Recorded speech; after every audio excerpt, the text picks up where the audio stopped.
और thank you. कोई?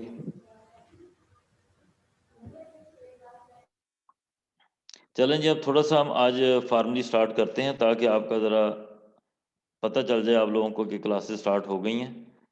और मैं कोशिश करूँगा कि मेरी जितनी भी मसरूफियत हो मैं आपकी क्लास ज़रूर लूँ। ये हो सकता है कि कभी मैं आपसे कह के थोड़ा आगे पीछे करवा लूँ, क्योंकि मेरी रिस्पॉन्सिबिलिटी थोड़ी सी कई दफ़ा ऐसी होती हैं कि क्लास के टाइम पे मुझे अचानक कोई मीटिंग आ जाए या कोई और कहीं जाना पड़ जाए, तो वो फिर मैं आपको कन्वे कर दिया करूँगा। हम हो सकता है कभी किसी ऑकवर्ड टाइम में भी क्लास लें, लेकिन चूँकि ऑनलाइन है तो इतना मसला आपके लिए होना नहीं चाहिए।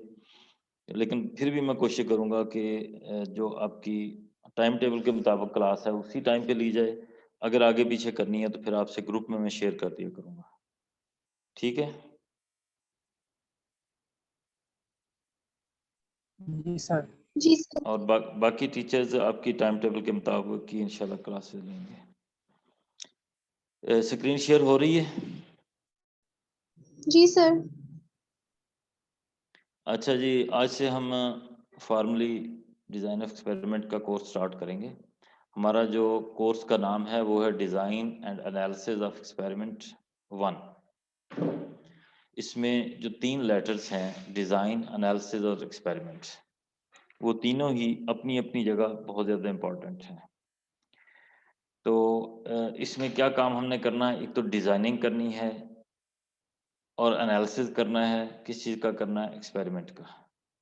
तो इसका मतलब है कि सबसे पहले हमने एक्सपेरिमेंट के बारे में सोचना है कि एक्सपेरिमेंट क्या है, उसमें कौन से वेरिएबल्स हैं, कौन सी ट्रीटमेंट्स हैं, कितने लेवल्स पे उसको वेरी करना है, और फिर उसकी डिज़ाइनिंग करनी है। डिज़ाइन का मतलब है कि हमने एक प्लान देना है उस एक्सपेरिमेंट को कंडक्ट करने का।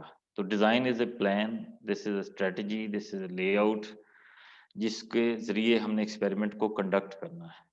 तो डिज़ाइन ऑफ एक्सपेरिमेंट, उसके बाद एनालिसिस हम एंड पे करते हैं, लेकिन चूंकि टाइटल इस तरह का बना हुआ है कि लगता है जैसे डिज़ाइन के बाद एनालिसिस करते हैं और बाद में एक्सपेरिमेंट होता है।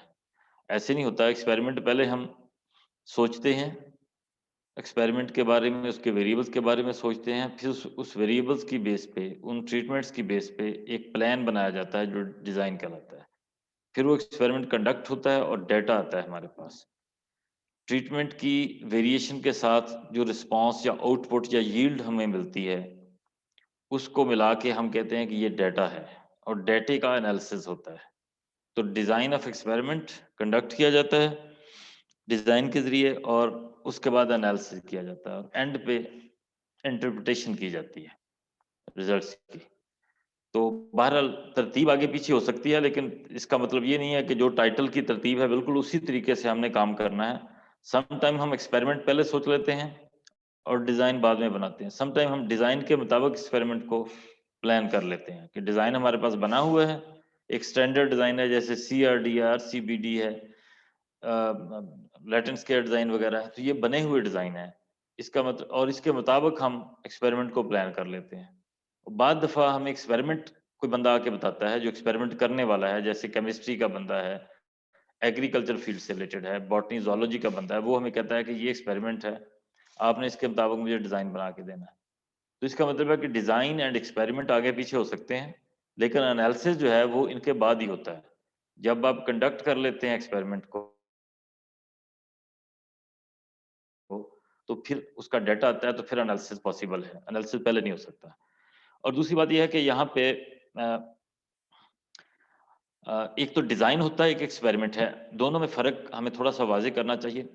समटाइम्स अल्टरनेटिवली भी हम यूज़ कर लेते हैं, लेकिन डिज़ाइन जो है ये बेसिकली प्लान है। जैसे आप पेपर के ऊपर लिख दें कि फलाँ वेरिएबल इस लेवल पे, फलाँ वेरिएबल इस लेवल पे, तीसरा वेरिएबल इस लेवल पे हम यूज़ करेंगे, तो एक एक्सपेरिमेंट या एक ट्रायल कहलाएगा। और दूसरे एक्सपेरिमेंट में हम पहले वाले वेरिएबल को अगले लेवल पे, दूसरे को किसी और लेवल पे, तीसरे को वहीं रखें या और लेवल पे ले जाएँ। इसका मतलब है आपने एक स्ट्रैटेजी बना ली है, पेपर के ऊपर एक प्लान लिख लिया है एक्सपेरिमेंट को कंडक्ट करने का। ये तो है डिज़ाइन। और एक्सपेरिमेंट क्या है? एक्सपेरिमेंट वो परफॉर्मेंस है जो उस लेआउट के मुताबिक या डिज़ाइन के मुताबिक आप फील्ड में या लेबोरेटरी में या पेशेंट्स के ऊपर जहाँ पे भी आप करना चाहें, वो जो परफॉर्मेंस आप कर रहे हैं दैट इज़ एन एक्सपेरिमेंट। और उस परफॉर्मेंस को परफॉर्म करने के लिए या कंडक्ट करने के लिए जो प्लान यूज़ हो रहा है दैट इज़ डिज़ाइन।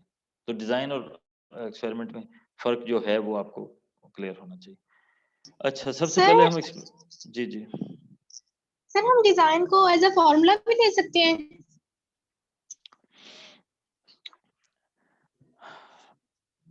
देखें, बाद औक़ात चीज़ें इतनी स्ट्रिक्टली वो डिफाइन नहीं होती कि आप चीज़ को, जैसे मॉडल हम डिज़ाइन को भी कई दफ़ा मॉडल कह देते हैं। वैसे तो मॉडल हमारा, हम कहते हैं कि जैसे पॉलिनोमियल मॉडल है, जैसे रिग्रेशन मॉडल है, ठीक है? तो इसी तरह जो आपकी टेक्नीक है, सैंपलिंग टेक्नीक, उसको सैंपल डिज़ाइन भी कह देते हैं। तो डिज़ाइन को अगर हम थोड़ा-सा लूज़ करके डिफाइन करें, तो डिज़ाइन बेसिकली तो एक स्ट्रैटेजी है ना, जिसके ज़रिए हमने कोई परफॉर्मेंस करनी है, और वो स्ट्रैटेजी अगर आप फार्मूले के ज़रिए बयान कर रहे हैं, तो मोस्ट प्रोबेबली आप उसको भी कह सकते हैं। आप अगर वो स्ट्रैटेजी सैंपलिंग के ज़रिए अप्लाई कर रहे हैं, तो sample technique is also a design. जैसे सिस्टमैटिक सैंपलिंग है, ये एक सैंपलिंग कंडक्ट करने का डिज़ाइन है। तो लूज़ली स्पीकिंग हम डेफिनेशन को इतना कोई स्ट्रिक्ट तो नहीं कर रहे कि डिज़ाइन हम जिसको कह रहे हैं उसी को कहना है, और दुनिया में और किसी को कोई बंदा डिज़ाइन नहीं कह सकता, तो ऐसी कोई बात नहीं है। बाद औक़ात अल्टरनेटिव यूजेस या ऑफ वर्ड्स भी होते हैं, ठीक है? तो इतना आपको वो वो जो कहते हैं कि रवायती किस्म के नहीं होना चाहिए कि बिल्कुल ही आप स्टिक हो जाएँ कि जी डिज़ाइन ऑफ एक्सपेरिमेंट के अलावा कहीं पे भी डिज़ाइन का वर्ड आएगा तो हम परेशान हो जाएँगे कि इधर डिज़ाइन कैसे आ गया? यहाँ डिज़ाइन ऑफ एक्सपेरिमेंट है। हो सकता है डिज़ाइन ऑफ समथिंग एल्स में आप वहाँ भी डिज़ाइन यूज़ कर सकें, ठीक है? जी सर। हम यहाँ पे जो डिज़ाइन कह रहे हैं वो एक्सपेरिमेंट के डिज़ाइन को कह रहे हैं। आप सैंपलिंग में चले जाएँगे, वो हो सकता है सैंपलिंग टेक्नीक को कहें कि दिस इज़ अ डिज़ाइन, तो ठीक है। वो सैंपल डिज़ाइन है, हमारा उसके साथ कोई क्लैश नहीं है। ये एक्सपेरिमेंटल डिज़ाइन है।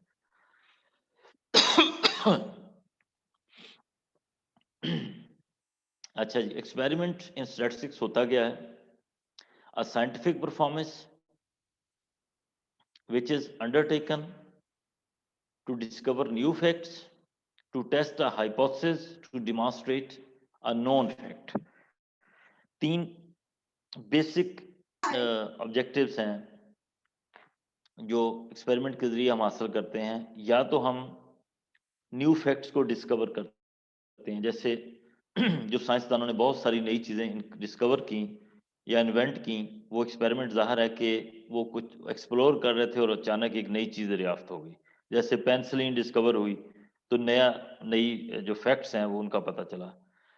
To test a hypothesis, some time हम एक हाइपोथेसिस को बिल्ड करते हैं, और जैसे हम कहते हैं कि treatment means are equal, 4 treatment means are equal, उसके बाद हम किसी डिज़ाइन के ज़रिए डाटा कलेक्ट करते हैं।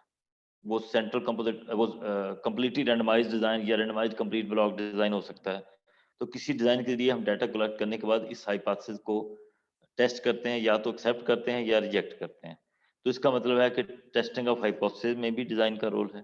To demonstrate a known fact, जानी पहचानी चीज़ को डेमोंस्ट्रेट करते हैं कि ये ऐसे होता है। ये भी एक हाइपोथेसिस की तरह का है। आप कहेंगे जी ये चीज़ें ऐसे हैं, जैसे आप कहें कि जीसी यूनिवर्सिटी के स्टूडेंट्स जो हैं उनकी मुख्तलिफ डिपार्टमेंट में एवरेज आईक्यू एक जैसी है। अगर वाक़ई एक जैसी है तो उसको आप एक्सपेरिमेंट के ज़रिए डेमोंस्ट्रेट करते हैं। या मतलब नोन चीज़ें, जैसे कुछ चीज़ें नोन आप एक्सपेरिमेंट जब करते हैं ना लैब में, केमिस्ट्री वगैरह की या फिजिक्स वगैरह के, कई चीज़ें पहले से नोन होती हैं। जैसे उनको पता है कि हाइड्रोजन और सल्फर को मिलके H2S गैस बनती है, तो ये this is a known fact. अब इस एक्सपेरिमेंट को आप परफॉर्म करके जस्ट दिखाते हैं, आपने कोई नई गैस दरियाफ्त नहीं की। इसका मतलब है नोन फैक्ट्स को आप डिमॉन्स्ट्रेट करें तो वो भी एक एक्सपेरिमेंट है। और न्यू फैक्ट्स, जब पहली दफ़ा H2S गैस बनी होगी या हाइड्रोजन और ऑक्सीजन को मिला के पानी बनाया गया होगा, तो उस वक़्त वो न्यू फैक्ट था। अब अगर आप हाइड्रोजन और ऑक्सीजन को मिला के पानी बना रहे हैं, ये नॉन फैक्ट्स की डेमोंस्ट्रेशन है। दोनों एक्सपेरिमेंट है हमारे लिए। इसके बाद an experiment is a procedure carried out to support, refute or validate a hypothesis. ये बात पहले हो चुकी है। हाइपोथेसिस को हम टेस्ट करते हैं। यार पता करना जरा, मैडम फरत डीन बैठी हुई है ऑफिस में, तो प्रोसीजर कैरी आउट किया जाता है। या तो हम फैक्ट्स को, हाइपोथेसिस को सपोर्ट करते हैं, यानी कहते हैं कि ये ठीक है, या उसको रिजेक्ट कर देते हैं या वैलिडेट करते हैं। हम कहते हैं कि ये पॉसिबल है या ये फीजिबल है।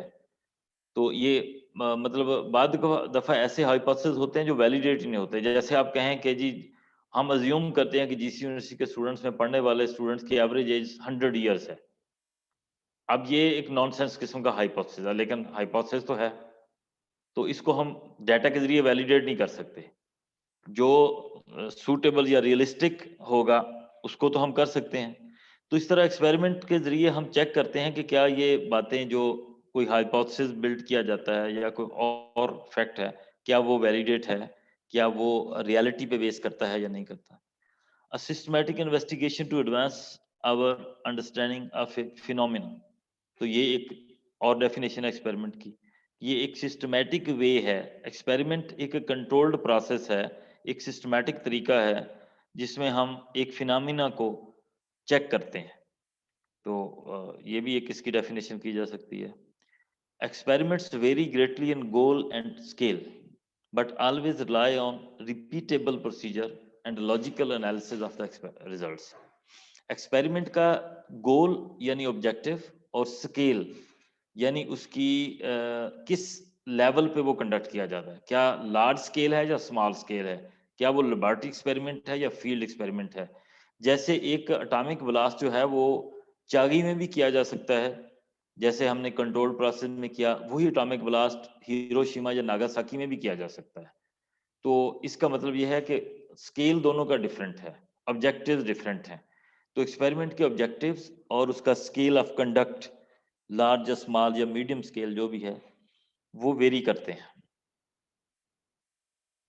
Experiments are controlled tests to evaluate the factors that control the value of a parameter or group of parameters.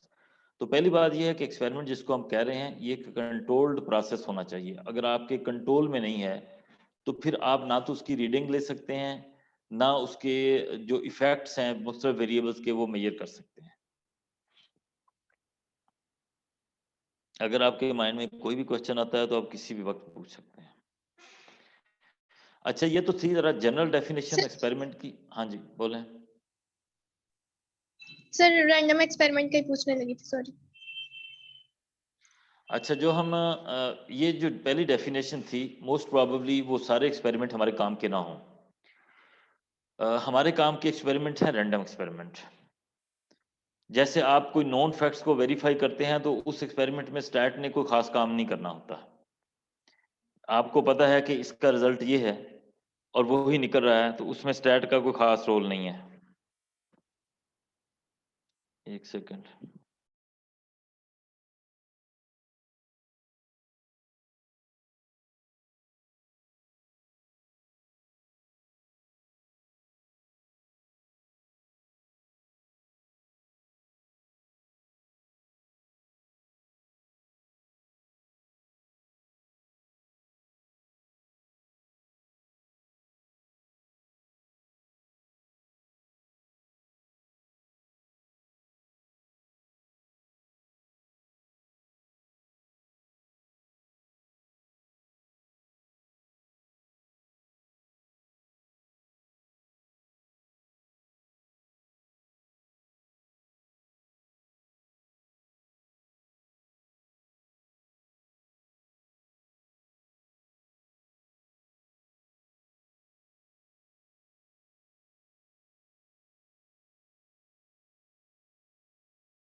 अच्छा जी।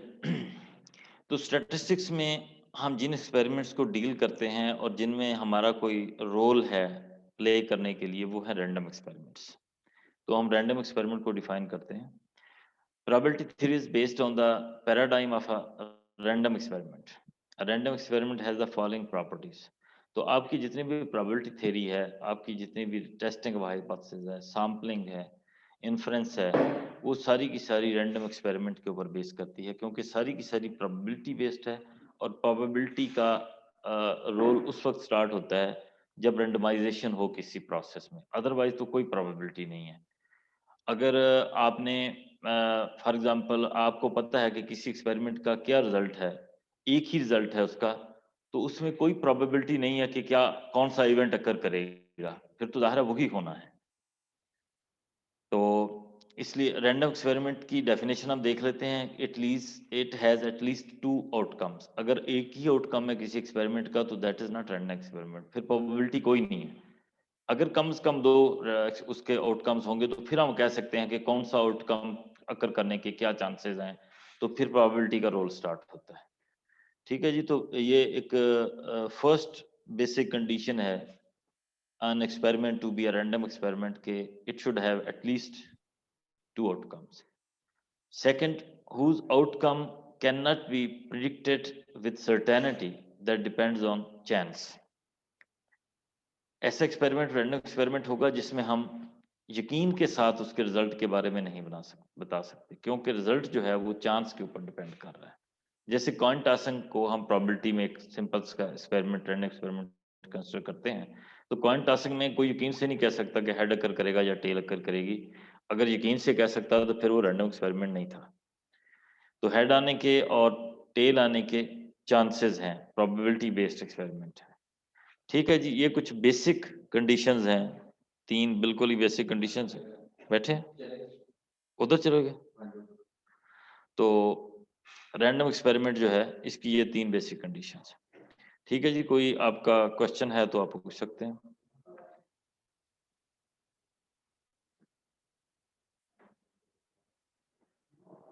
No question? No, sir. जी सर, आज रीड अप करेंगे तो कल इंशाल्लाह जो होगा तो पूछ लेंगे। अच्छा जी, नेक्स्ट स्लाइड शेयर हो रही है, design of experiment. No, sir. Sir हो गई है। अच्छा जी नो तो अब हमने सर। रैंडम एक्सपेरिमेंट को तो डिफाइन कर लिया किसी हद तक। अब हम Aahista Aahista design of experiment की तरफ जाते हैं। एक सेकंड जरा।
हाँ जी, आवाज आ रही है?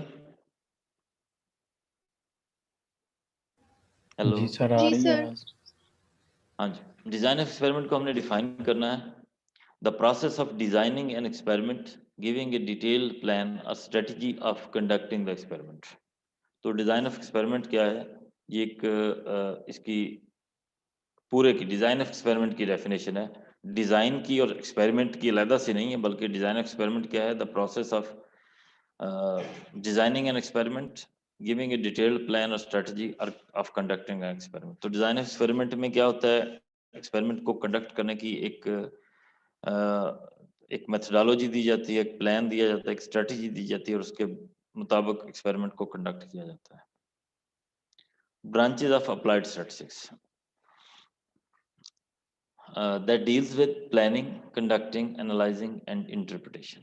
तो अप्लाइड स्टैटिस्टिक्स में जब हम डिजाइन ऑफ एक्सपेरिमेंट को अप्लाई करते हैं तो ये इसके 4 बेसिक स्टेप्स हैं। प्लानिंग करते हैं, कंडक्ट करते हैं, प्लानिंग के अंदर ही डिजाइन आ जाता है, उसके अंदर ही वेरिएबल्स को आइडेंटिफाई करना, एक्सपेरिमेंट को समझना, सारी चीजें इसी में आती हैं। फिर कंडक्ट किया जाता है एक्सपेरिमेंट, जो परफॉर्म किया जाता है, और उसके बाद एनालिसिस किया जाता है। जब हमारे पास डाटा आता है, एनालिसिस के बाद रिजल्ट्स को इंटरप्रेट किया जाता है। And this is a control test to evaluate the factors that control the value of a parameter or group of parameters. तो एक्सपेरिमेंट क्या है? डिजाइन एक्सपेरिमेंट क्या है? एक कंट्रोल्ड किस्म का टेस्ट है जिसमें हम फैक्टर्स को या ट्रीटमेंट्स को एवेल्यूएट करते हैं। किस बेस पे? किसी पैरामीटर या ग्रुप ऑफ पैरामीटर की बेस पे। तो main concerns in the design experiment क्या होते हैं? इसकी वैलिडिटी होनी चाहिए, ये रिलायबल होना चाहिए, इसमें रेप्लिकेबिलिटी होनी चाहिए। वैलिडिटी का मतलब है वैलिडेट होना चाहिए, रियलिटी बेस्ड होना चाहिए, फिजिबल होना चाहिए। और रिलायबिलिटी का मतलब है इसके ऊपर हम ट्रस्ट कर सकें कि वाकई ये एक्सपेरिमेंट जो है इसके रिजल्ट्स पे हम इत्माद कर सकते हैं।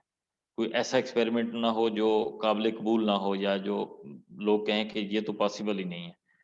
तो इसका कैसे पता चलेगा? इसके लिए रेप्लिकेबिलिटी होनी चाहिए। जब आप एक्सपेरिमेंट कंडक्ट करते हैं तो आपको रेपिटेशन या रेप्लिकेशन इंक्लूड करनी चाहिए एक्सपेरिमेंट में। एक दफा की परफॉर्मेंस जो है वो एक्सपेरिमेंट नहीं कहलाती। वो एक्सपेरिमेंट अगर कहलाती भी है, उसका एक ट्रायल है वो, लेकिन जो कंप्लीट एक्सपेरिमेंट है उसमें एक से ज्यादा ट्रायल्स होने चाहिए, और वो ट्रायल, कुछ ट्रायल्स रिपीट भी होने चाहिए। मसलन आप देखना चाह रहे हैं किसी ट्रीटमेंट की प्रोडक्शन, किसी सीड की प्रोडक्शन, तो वो सीड एक से ज्यादा फील्ड के ऊपर या प्लॉट्स के ऊपर लगाया जाए। आप देखना चाह रहे हैं किसी मेडिसिन का रोल पेशेंट्स के ऊपर, तो वो मेडिसिन एक से ज्यादा पेशेंट्स को आप दें, ताकि उसकी रेप्लिकेशन हो, उसके रिजल्ट्स एक से ज्यादा मतलब आपके पास आए, तो तब उसके अंदर रिलायबिलिटी और वैलिडिटी प्रोड्यूस होगी। तो एक्सपेरिमेंट किसी एक परफॉर्मेंस का नाम नहीं है। एक परफॉर्मेंस, एक ट्रायल तो होता है, लेकिन ट्रायल जो है that is subset of the whole experiment. आपके एक्सपेरिमेंट में एक से ज्यादा ट्रायल होने चाहिए।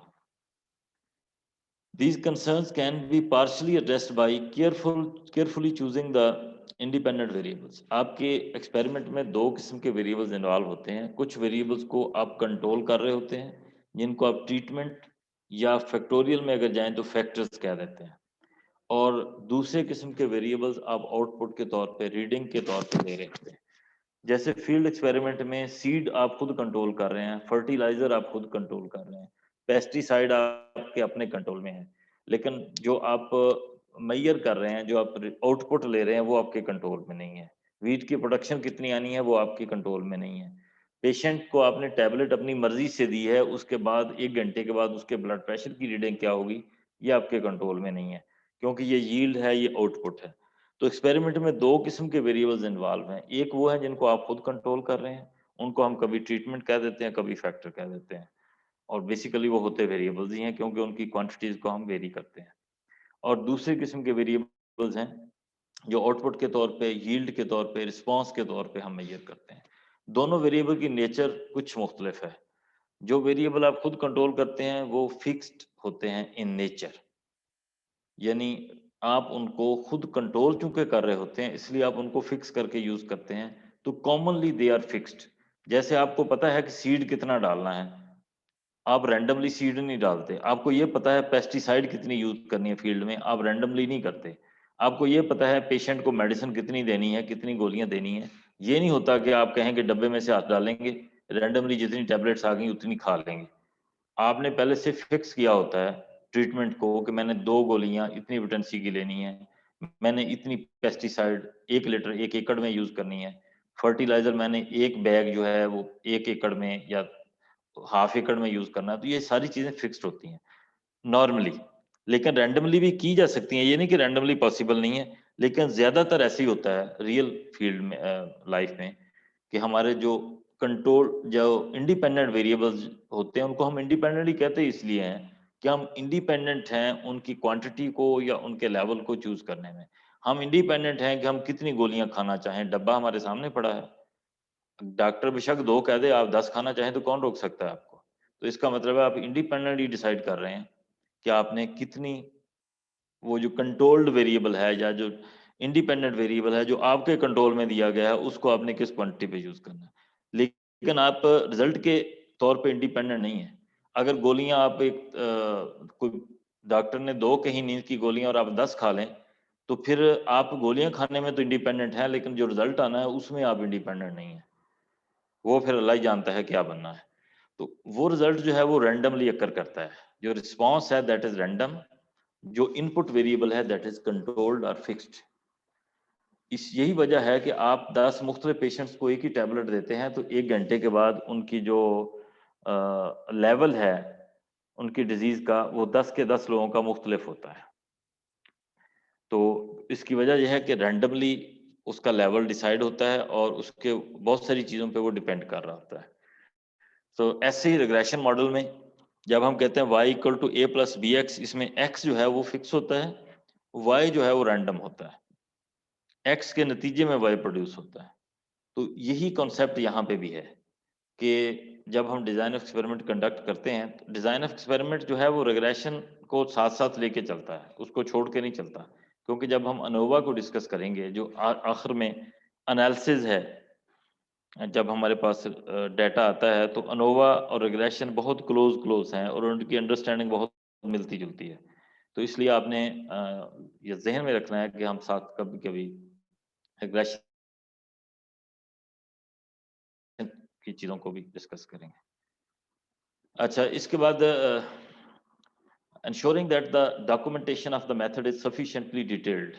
हम पढ़ रहे हैं कि concerns जो एड्रेस किए जाते हैं डिजाइन एक्सपेरिमेंट में, डिजाइन एक्सपेरिमेंट में किन चीज़ों का ख्याल रखा जाता है।